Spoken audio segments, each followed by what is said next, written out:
आपने पढ़ा था, क्लियर।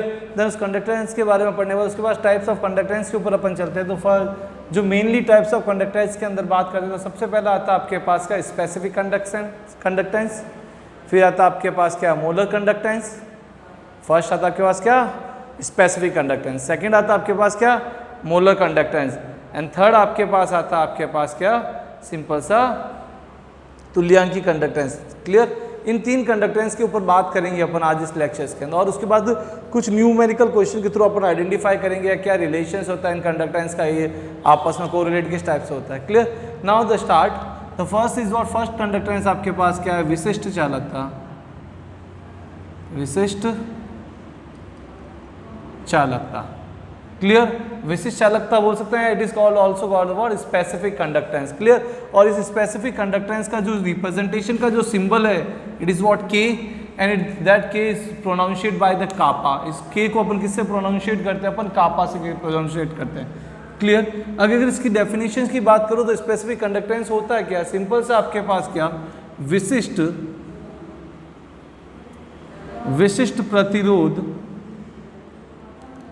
विशिष्ट प्रतिरोध का व्युत्क्रम विशिष्ट चालकता कहलाती है, क्लियर। सिंपल सा जो स्पेसिफिक आपके पास है, स्पेसिफिक कंडक्टेंस जो होगी आपके पास वो आपके पास क्या विशिष्ट चालकता, जो कि विशिष्ट चालकता किससे रिप्रेजेंट करते हैं अपन रो से रिप्रेजेंट करते हैं। उस रो सिंबल के क्या होता है के इज इक्वल टू अपन लिख सकते हैं क्या 1/रो की फॉर्म में, क्लियर। जो के की वैल्यूज अगेन मीन्स व्हाट कापा की जो वैल्यूज है 1/ क्या आती कंडक्टेंस के इक्वल आएगा, मीन्स व्हाट विशिष्ट प्रतिरोध के बराबर। तो के बराबर अपन लिख सकते हैं क्या 1/रो। रो आपको पता है जहाँ किसको रिप्रेजेंट करता है विशिष्ट चालकता को, विशिष्ट प्रतिरोध को बताता है, यानी विशिष्ट प्रतिरोध का जो व्युत्क्रम होगा वो किससे आएगा कापा से रिप्रेजेंट करेंगे। कापा कहते हैं इसके, it is called what kappa, clear. अब आपको एक रिलेशन पता है चालकता के अंदर, रेजिस्टेंस का एक रिलेशन आपको पता है R is equal to rho L upon A. R equal to क्या होता है rho L upon A. Physics के अंदर आपको पता है ओम्स लॉ जो डिपेंडेंस ऑफ द रेजिस्टेंस है, रेजिस्टेंस किन किन बातों पर डिपेंड करता है, उस फॉर्मूले से आपके पास यहाँ से अपन रो की वैल्यू को मैं कैलकुलेट करूँ, यहाँ से अगर रो की वैल्यू को आप कैलकुलेट करोगे तो रो इज इक्वल टू क्या आएगा RA/L, जो आपके पास विशिष्ट प्रतिरोध का मान है आपके पास, यानी प्रतिरोधक जो है आपके पास रेजिस्टिविटी जो है रो इज वो रेजिस्टिविटी भी अपन कहते हैं। इसकी वैल्यू को यहाँ सब्स्टिट्यूट करें तो वैल्यू ऑफ के आपके पास क्या आएगी can means what kappa is equal to upon की फॉर्म में तो रेसिप्रोकल हो जाएगा, तो L अपॉन आपके पास क्या आएगा RA, क्लियर। R आपको पता है क्या है रेजिस्टेंस है, क्लियर। अब यहाँ पे जो L है, यहाँ L लेंथ ऑफ वायर से कोरिलेट नहीं कर रहा है, यहाँ जो L है आपके पास ये जो भी इलेक्ट्रोलाइट्स जो आपने कंसीडर किया है, जो सेल आपने लिया उस सेल के अंदर दो इलेक्ट्रोड्स जो हैं उन दोनों इलेक्ट्रोड्स के बीच का जो डिस्टेंस है वो L से रिप्रेजेंट कर रहा है, और जो A है आपका क्या है क्रॉस सेक्शन एरिया की फॉर्म में। A किसकी फॉर्म में आपके पास क्रॉस सेक्शन एरिया की फॉर्म में आपके पास आएगा, क्लियर। देन आपके पास इस फॉर्मूले को अपन इस फॉर्म में भी तो लिख सकता हूँ, मैं इसको अलग फॉर्म में लिखो तो 1/R इंटू L/A, क्लियर। आपको पता है क्या प्रतिरोध का व्युत्क्रम किसको कहलाता है चालकता से रिप्रेजेंट करता है, और चालकता का फॉर्मूला क्या होता है G होता है। तो अपन इसको इस फॉर्म को मॉडिफाइड करके आप लिख सकते हैं क्या सिंपल सा फॉर्म आपके पास आएगा क्या कि kappa is equal to GL/A, clear. यानी आपके पास विशिष्ट चालकता इन फॉर्म ऑफ क्या है आपके पास चालकता की फॉर्म में आपके पास विशिष्ट चालकता आ गई। अगर मैं स्पेसिफिक केस की बात करूं, यहाँ पे किसकी बात करूं मैं यहाँ पे स्पेसिफिक केस की बात करूं, क्या स्पेसिफिक केस की बात कर रहा हूँ इफ लेंथ ऑफ वायर जो इलेक्ट्रोड्स हैं आपके दो इलेक्ट्रोड्स लगे हुए हैं उन दोनों इलेक्ट्रोड्स के बीच का जो डिस्टेंस है वो आपके पास क्या कर दूं L equal to 1 centimetre, and cross section area मतलब कि अनुप्रस्थ काट क्षेत्रफल किसका इलेक्ट्रोड्स का, जो क्या कर दूं मैं A की वैल्यू क्या कर लूँ 1 सेंटीमीटर स्क्वायर, क्या अगर A की वैल्यू 1 सेंटीमीटर स्क्वायर और लेंथ ऑफ वायर की वैल्यू क्या कर लो आपके पास 1 सेंटीमीटर कर लो, तो यहाँ पे जो K की वैल्यू आएगी जो स्पेसिफिक कंडक्टेंस है जो आपके पास वो क्या होगी कंडक्टेंस की इक्वल आएगी, वो किसके बराबर आएगी चालकता के बराबर आएगा। अगर मैं इसको लैंग्वेज की फॉर्म में लिखूं तो क्या लिखूंगा एकांक लंबाई तथा एकांक अनुप्रस्थ काट क्षेत्रफल, एकांक लंबाई तथा एकांक अनुप्रस्थ काट क्षेत्रफल की चालकता को विशिष्ट चालकता कहते हैं। आया समझ में आपके पास स्पेसिफिक कंडक्टेंस की वैल्यू, यानी जो भी आपके पास जो भी चालकता जो भी आएगी एकांक लंबाई और एकांक सेंटीमीटर क्यूब आपके सेंटीमीटर स्क्वायर एरिया के ऊपर एकांक क्षेत्रफल पर जो भी चालकता होगी, जी किसको रिप्रेजेंट करता है, चालकता को रिप्रेजेंट करता है, और जो भी चालकता होगी वो किसके बराबर होगा, इसके बराबर होगा। क्लियर। एक अनदर डेफिनेशन भी दे सकता हूँ, अगर मैं एक सेंटीमीटर अगर किसी वॉल्यूम की फॉर्म में कंसीडर करूँ, इसको मैं 1 सेंटीमीटर क्यूब है ml की फॉर्म में कंसीडर करूँ, सपोज मेरा आपके पास क्या एक क्यूब है, आपके पास एक एकांक आयतन है, आपके पास ये एकांक आयतन की बात कर रहा हूं मैं,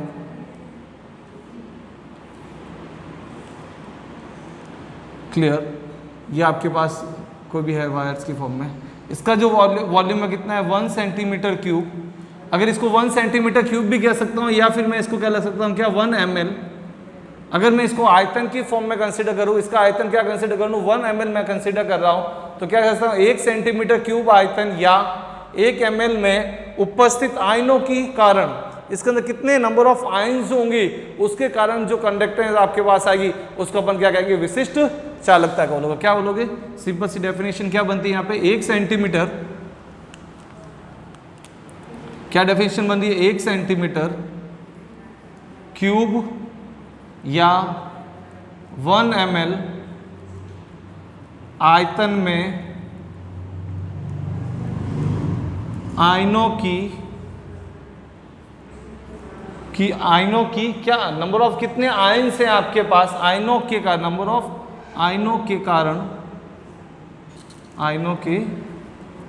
कारण कुल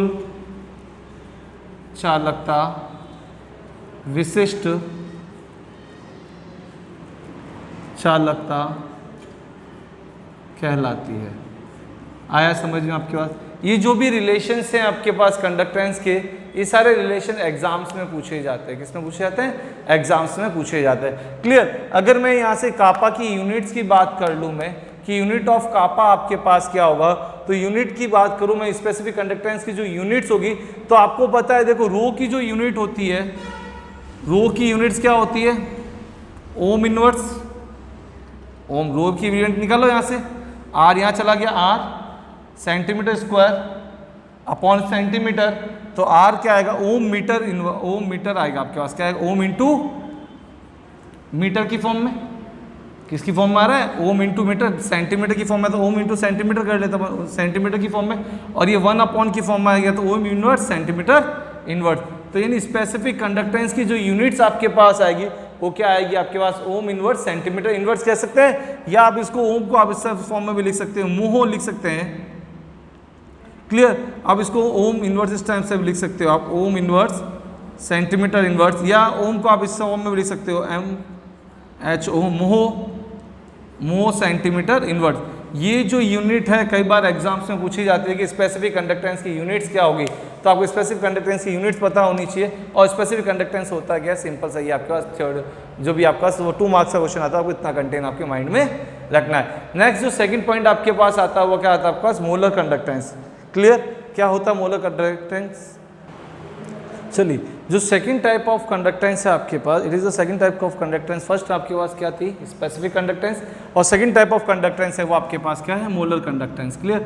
मोलर कंडक्टेंस को लैम्डा m से रिप्रेजेंट करते हैं। अब मोलर कंडक्टेंस होता क्या है, सिंपल सा, क्या डेफिनेशन है इसकी, एक मोल विद्युत अपघट्य में, क्या है आपके पास, कोई इलेक्ट्रोलाइट्स है आपके पास, 1 मोल आपने लिया, कितना मोल लिया, 1 मोल विद्युत अपघट्य को किसके अंदर डिसॉल्व किया है, 1 सेंटीमीटर क्यूब आयतन में, एक 1 सेंटीमीटर क्यूब वॉल्यूम के अंदर, जितना उसके अंदर नंबर ऑफ आयंस जो होंगे आपके, उन नंबर ऑफ आयंस के कारण जो कंडक्टेंस होगी, यानी वो चालकता जो होगी, उसी को आप क्या बोलोगे, मोलर कंडक्टेंस बोलेंगे अपन। सिंपल सी डेफिनेशन है, 1 मोल विद्युत अपघट्य के 1 सेंटीमीटर क्यूब आयतन में उपस्थित आयनों के कारण कितने नंबर ऑफ आयन्स होंगे इस सेंटीमीटर क्यूब के अंदर। सिंपल सा आपके पास ये आपके पास क्या है, क्यूब है आपके पास, इस 1 सेंटीमीटर क्यूब के अंदर कितने नंबर ऑफ आयन्स है आपके पास। क्लियर, इन आयन्स के कारण जो भी कंडक्टेंस आपके पास आएगी, इसका वॉल्यूम कितना है 1 सेंटीमीटर क्यूब। क्लियर, और इसके अंदर कितने हैं 1 मोल है आपके पास इलेक्ट्रोलाइट्स है। इस एक मोल इलेक्ट्रोलाइट्स के अंदर कितना वॉल्यूम आपके पास कंटेन कर रहा है 1 सेंटीमीटर क्यूब आयतन के कारण में, आयतन में उपस्थित नंबर ऑफ कितने आयन्स आपके पास है, उसके कारण जो चालकता होगी उसको अपन क्या बोलेंगे, मोलर कंडक्टेंस बोलेंगे। क्लियर, आपके पास मोलर कंडक्टेंस को किससे रिप्रेजेंट करते हैं अपन, लैम्डा एम से रिप्रेजेंट करते हैं। सिंपल से इसका फॉर्मूला लिखने को बोले तो लैम्डा एम बराबर, लैम्डा एम इक्वल टू क्या आएगा, kappa into volume, kappa into volume. Clear, यह किसके अंदर वॉल्यूम की फॉर्म में आएगा आपके पास। क्लियर, अगर इसको अपन कंसंट्रेशन की फॉर्म, वॉल्यूम को अगर कंसंट्रेशन की फॉर्म में डिक्टेट करूं मैं, तो lambda M equal to kappa into 1000 upon क्या आएगा आपके पास सी। सी जो बताता है, किसको बताता है, कंसंट्रेशन को बताता है। और ये जो कंसंट्रेशन है आपके पास मोल प्रति लीटर की फॉर्म में है। यहाँ जो कंसंट्रेशन, ये सी क्या है आपके पास, सांद्रता है। क्लियर, और ये जो कंसंट्रेशन है, सांद्रता है, वो किस फॉर्म में है आपके पास, मोल प्रति लीटर की फॉर्म में। और मोल प्रति लीटर को अपन क्या कहते हैं, मोलरता कहते हैं। क्या कहते हैं अपन, मोलरता, मोलरता की फॉर्म में अपन कंसीडर करते हैं। क्लियर, यानी स्पेस जो आपके पास मोलर कंडक्टेंस आई वो आपके पास कापा इंटू 1000 अपॉन सी। सी आपके पास क्या है, कंसंट्रेशन की फॉर्म में बात करते हैं। अगर मैं इसकी यूनिट की बात करूं, किसकी बात करूं मैं, इसकी यूनिट की बात करूं, unit of the molar conductance. Clear, kappa की यूनिट आपको पता है, कापा की यूनिट आपको पता है ना, वेल नॉन है कापा। कापा की यूनिट क्या है आपके पास, ohm inverse centimetre inverse. Clear, concentration जो है मोल पर लीटर की फॉर्म में है, तो आप क्या लगोगे, मोल, नीचे क्या आएगा आपके पास, मोल इनटू क्या आएगा आपके पास, मोल पर लीटर। यहाँ एल किसको रिप्रेजेंट कर रहा है, लीटर को रिप्रेजेंट कर रहा है, मोल पर लीटर। लीटर अपन किसकी फॉर्म में लेते हैं, सेंटीमीटर क्यूब की फॉर्म में होता है इसका। तो इसकी जो यूनिट आएगी आपके पास क्या आएगी, ओम inverse centimetre cube upon mole. Clear, इसकी जो फाइनल यूनिट आपके पास आएगी, सेंटीमीटर क्यूब से 1 सेंटीमीटर गॉन होगा, क्या बचेगा, सेंटीमीटर स्क्वायर। और जो स्टैंडर्ड यूनिट आएगी आपके पास क्या, ohm inverse centimetre square mole inverse. Clear, ये जो है आपके पास, it is the unit of आपके पास molar conductance, it is the unit of the molar conductance. Clear, ये मोलर कंडक्टेंस की क्या है आपके पास यूनिट है। अगर मैं इसी की जस्ट अपोजिट सेकंड जो थर्ड पार्ट की मैं बात करूं, यहाँ पे जो मेरा थर्ड पार्ट है, वो थर्ड पार्ट किसको बता रहा है आपके पास, तुल्यांकी चालकता को बता रहा है। क्या होती है तुल्यांकी चालकता, देखिए अपन, तो वो भी इसी टाइप से जैसे मोलर कंडक्टेंस की बात की थी आपने, उसी टाइप से उसकी भी बात करेंगे अपन। क्या है वो टॉपिक, सिंपल से आपके पास क्या आते हैं, तुल्यांकी चालकता, तुल्यांकी चालकता। क्लियर, इसको लैम्डा एन से रिप्रेजेंट करते हैं, किससे रिप्रेजेंट करते हैं, लैम्डा एन से रिप्रेजेंट किया जाता है। यहां क्या लिया, 1 मोल विद्युत अपघट्य लिए, उसकी जगह आपको क्या लिखना है, 1 तुल्यांक विद्युत अपघट्य। सिंपल सा यही डेफिनेशन है, थोड़ा सा चेंज करना है। क्या चेंज करना है, 1 तुल्यांक विद्युत अपघट्य की 1 सेंटीमीटर क्यूब आयतन में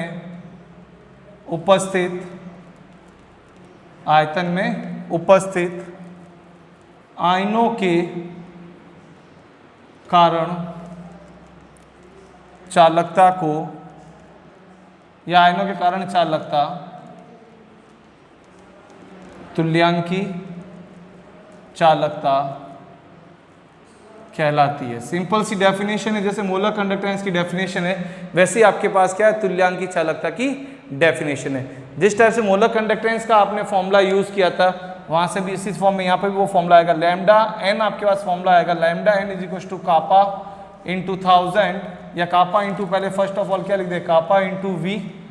क्लियर, क्या आपके पास कापा इंटू वी की फॉर्म में आपके पास आएगा, या अनदर फॉर्म में बात कर ले अपन, तो lambda N is equal to kappa into 1000 upon वी, यहाँ पे अपॉन 1000 अपॉन सी आएगा, बट यहाँ पे C क्या है, कंडक्टर। आपके पास कंसंट्रेशन तो है, बट कंसंट्रेशन जो है आपके पास किसकी फॉर्म में, तुल्यांक पर लीटर की फॉर्म में। यहाँ ये किस फॉर्म में आपके पास, तुल्यांक प्रति लीटर या तुल्यांक अपॉन लीटर की फॉर्म में आपके पास। और तुल्यांक अपॉन लीटर को अपन क्या कहते हैं, सिंपल सा नॉर्मलता बोलते हैं। क्या कहते हैं उसको, नॉर्मलता की फॉर्म में आपके पास होती है। क्लियर। अपन ने फर्स्ट ऑफ ऑल क्या डिस्कशन किया था, स्पेसिफिक कंडक्टेंस की बात की थी। क्लियर। जो विशिष्ट चालकता किसके बराबर होती है, विशिष्ट प्रतिरोध के व्युत्क्रम को अपन विशिष्ट चालकता कहते हैं, और इसका यूनिट्स क्या होती है, ओम इनवर्स, सेंटीमीटर इनवर्स।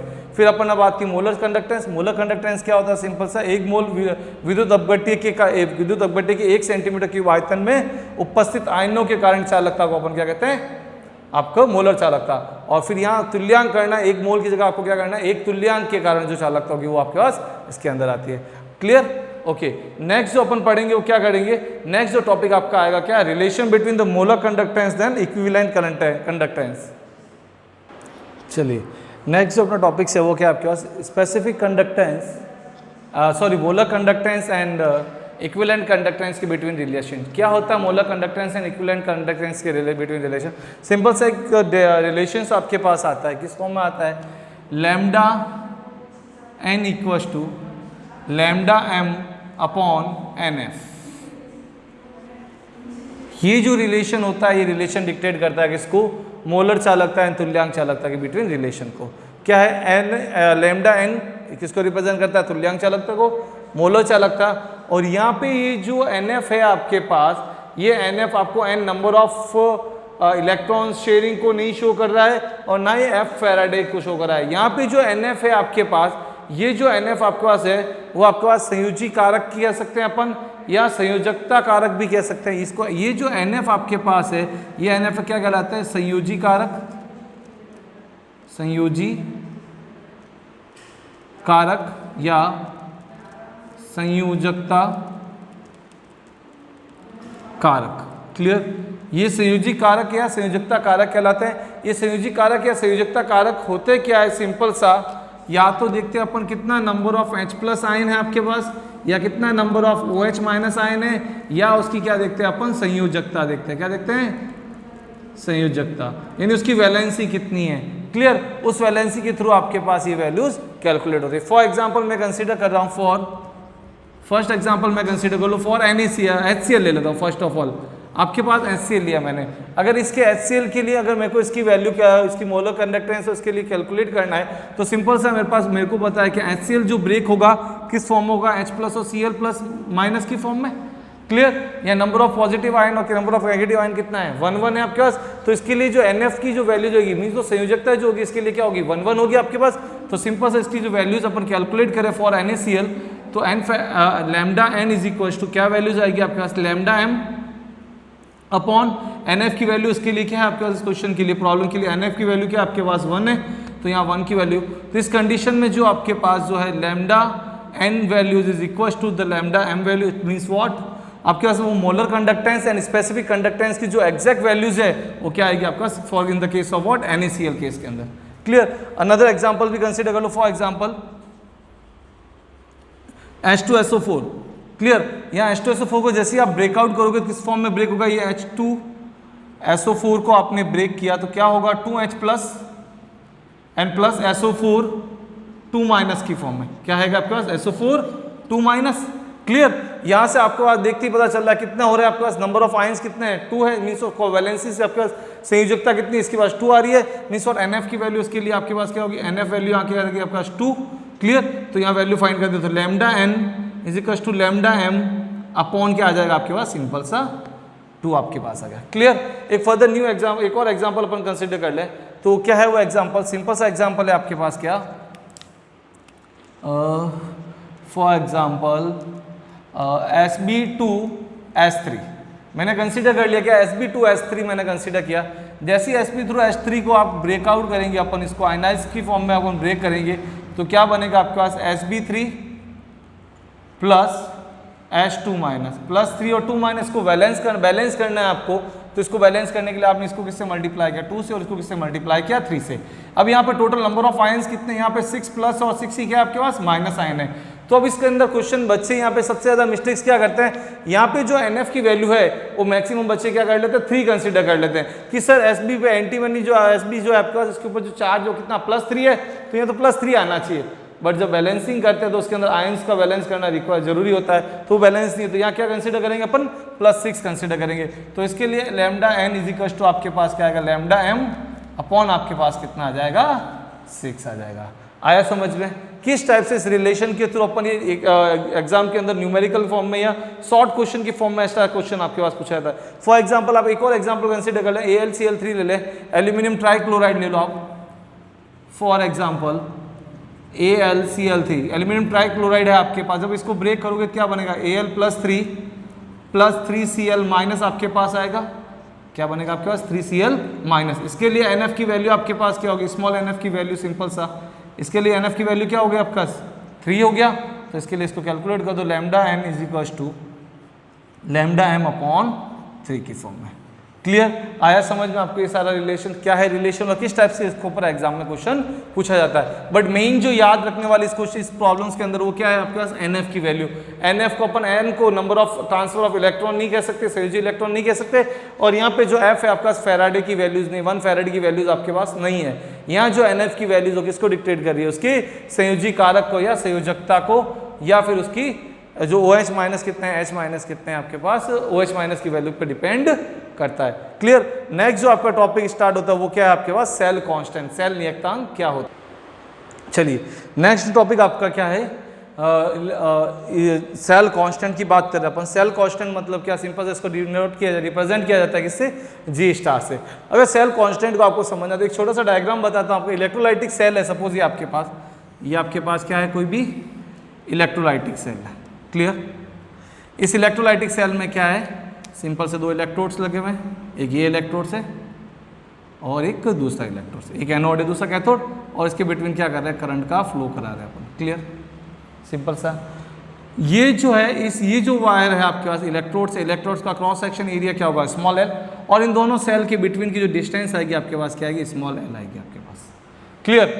अब जो सेल कांस्टेंट है वो क्या कहता है, सिंपल सा, the ratio of the distance between the 2 electrodes and its cross section area is called cell constant। Simple सा, दोनों इलेक्ट्रोडों के बीच की दूरी तथा अनुप्रस्थ काट क्षेत्रफल का जो अनुपात जो होगा वो किसको बताएगा, आपके पास सेल कांस्टेंट को रिप्रेजेंट करता है, उसको प्रदर्शित करता है। सिंपल सी इजीएस्ट डेफिनेशन है, और ये किसके लिए, किसी विद्युत अपघट्य सेल के लिए, किसके, इलेक्ट्रोलाइटिक सेल के लिए है। क्या है डेफिनेशन, क्या होगी, किसी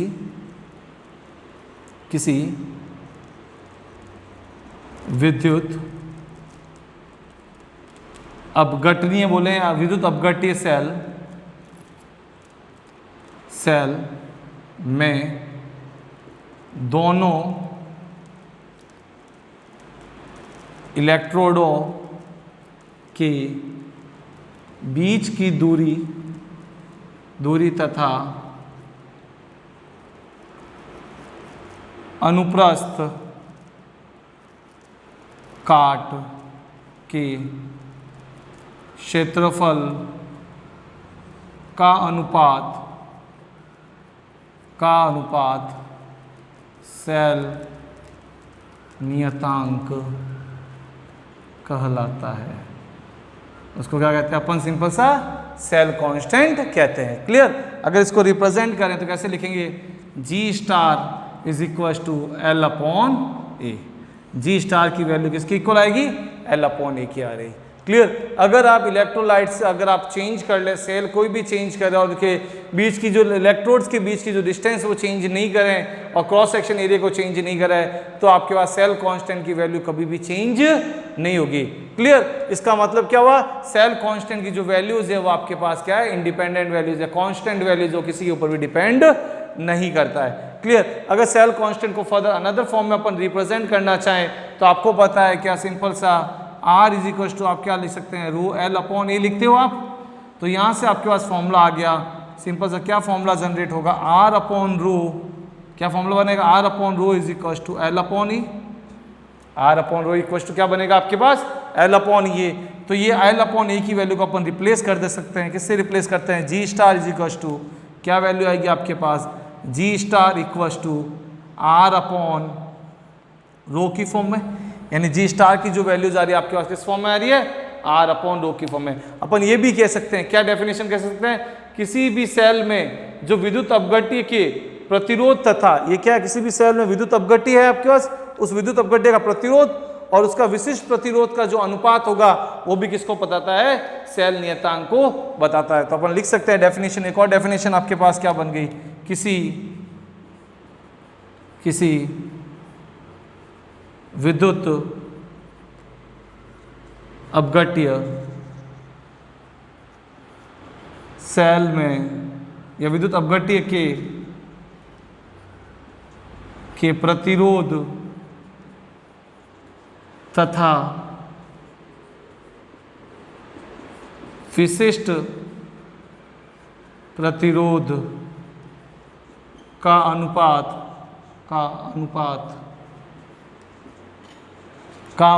क्या कहलाता है आपका, सेल नियतांक कहलाता है। आया समझ में, क्लियर, कि सेल नियतांक को हम इस फॉर्म में भी, अनदर फॉर्म में भी रिप्रेजेंट कर सकते हैं। क्लियर। अब आपको एक और डेफिनेशन आपको पता है, क्या डेफिनेशन पता है आपको, कि जो रेजिस्टेंस है आपके पास, अगर इसको मैं कंडक्टेंस की फॉर्म में रिप्रेजेंट करूं, मैं इस क्वेश्चन को, आपको पता है क्या, जो चालकता होती है वो प्रतिरोध के व्युत्क्रम के बराबर होती है ना, और विशिष्ट चालकता क्या होती है, विशिष्ट प्रतिरोध के व्युत्क्रम को। अगर मैं यहाँ से रो और आर की वैल्यू को कैलकुलेट करूं तो आपको पता है क्या, चालकता जी की जो वैल्यू है 1/r के बराबर होती है। तो यहाँ से आर की वैल्यू को मैं कैलकुलेट करूं तो आर इज इक्वल टू क्या आ जाएगा, 1/g। क्लियर। और आपको पता है क्या, सिंपल सा, जो कापा की जो वैल्यू स्पेसिफिक कंडक्टेंस है वो स्पेसिफिक रेजिस्टेंस के इन्वर्स के बराबर। तो यहाँ से आप रो की वैल्यू को कैलकुलेट करें अपन, तो रो की वैल्यू क्या आ जाएगी, 1/कापा के इक्वल्स, इन बोथ वैल्यू को इसके इक्वेशन के अंदर पुट करें तो आपके पास जो वैल्यू आएगी G star is equal to R की वैल्यू क्या है 1/g की फॉर्म में, और k की वैल्यू क्या है 1/k की फॉर्म में। अगर इसको रेसिप्रोकल होगी वैल्यूज तो जी स्टार इज इक्वल टू क्या आएगा, कापा अपॉन जी की फॉर्म में। किस फॉर्म में आ गया आपके पास, k किसको रिप्रेजेंट कर रहा है, कापा को रिप्रेजेंट कर रहा है, और कापा अपॉन इसकी फॉर्म में आ गया। तो एक और डेफिनेशन आ गई, क्या, किसी भी सेल के लिए विशिष्ट चालकता तथा चालकता का अनुपात, ये क्या है आपके पास, विशिष्ट चालकता और ये चालकता। तो क्या डेफिनेशन बनती है, क्या लिख सकते हैं अपन, किसी सेल के लिए विशिष्ट चालकता तथा चालकता का अनुपात, किसी सेल के लिए विशिष्ट चालकता तथा चालकता का अनुपात क्या कहलाता है, सेल नियतांक कहलाता है। क्लियर। आया समझ में आपको कि किस टाइप से अपन सेल कांस्टेंट कैलकुलेट करते हैं और क्या रिलेशन आपके पास आता है। क्लियर। अगर आपके पास यूनिट ऑफ सेल कांस्टेंट की बात कर ले, अगर आपके पास यूनिट ऑफ क्या कर ले, सेल कांस्टेंट की बात कर रहे हैं, तो आपके पास जो लेंथ है वो किसकी फॉर्म में है, सेंटीमीटर की फॉर्म में। अगर यहाँ से मैं यूनिट की बात कैलकुलेट करूँ, किसकी कैलकुलेशन करूँ मैं, यूनिट ऑफ सेल कांस्टेंट, तो यूनिट ऑफ सेल कांस्टेंट जो आएगी आपके पास क्या आएगी, लेंथ किस में मेजर होती है आपके पास, सिंपल सा सेंटीमीटर की फॉर्म, और एरिया किसकी फॉर्म में है, सेंटीमीटर स्क्वायर की फॉर्म में गॉन होगा, तो 1/सेंटीमीटर। तो इसकी जो यूनिट आएगी वो क्या आएगी, सेंटीमीटर इनवर्स की फॉर्म आ गई। ये यूनिट्स बहुत ज़्यादा इंपॉर्टेंट रोल रखती है आपके पास किसी भी क्वेश्चंस को या किसी भी न्यूमेरिकल क्वेश्चन को करने के लिए। आया समझ में आपको। आई होप कि आपको बहुत अच्छे से क्लियर हो गया कि टाइप्स ऑफ कंडक्टेंस और फिर उसके बाद रिलेशन को, देन आपके पास क्या है, सेल कांस्टेंट को। क्लियर। Thank you guys.